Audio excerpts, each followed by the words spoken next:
Okay, so if you got cats, you know they love boxes, most of them.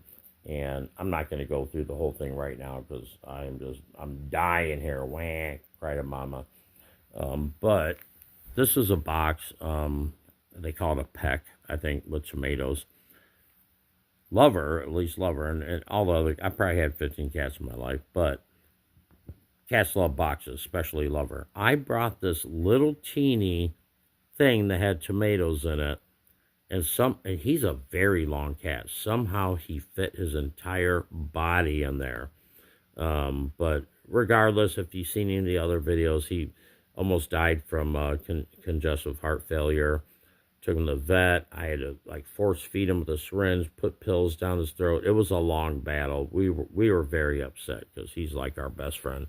We're empty nesters now, but yeah, he's in case any of you are following him, his name is Lover Goodboy. Well, we call him Lover, and Wildcat. He adopted us. I bought a cage for like $200 to have a house rabbit, which house rabbits are great. They're potty trained, but they do like to chew cords. Regardless, he shows up and just rolls on his back, and we petted him. I'm like, holy moly. He's severely cross-eyed. His patterns are not symmetrical. It wouldn't be a cat you would pick out normally, right? He ran in the house and slept for like 4 or 5 hours on the recliner. He's been our cat ever since, and he has saved our house from the red squirrels infestation. It's not the regular squirrels you see out in public at a park. These things are tiny, maybe a tiny bit bigger than a chipmunk, and they are terrible.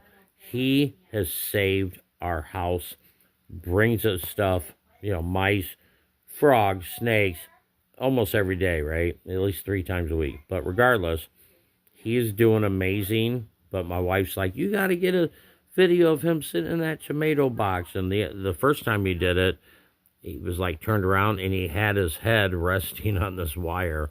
But yeah, he just loves boxes. An incredibly long cat, like I said. But either way, he's doing better.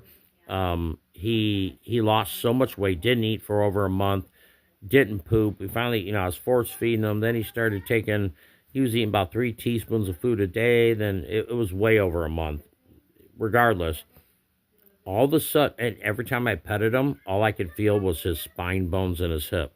About 4 days ago, I petted his back. Nothing. Couldn't feel the bones. He is 100% back to normal, but he does have to be on medicine for life. You want to say hi, buddy? Let me see those cross eyes.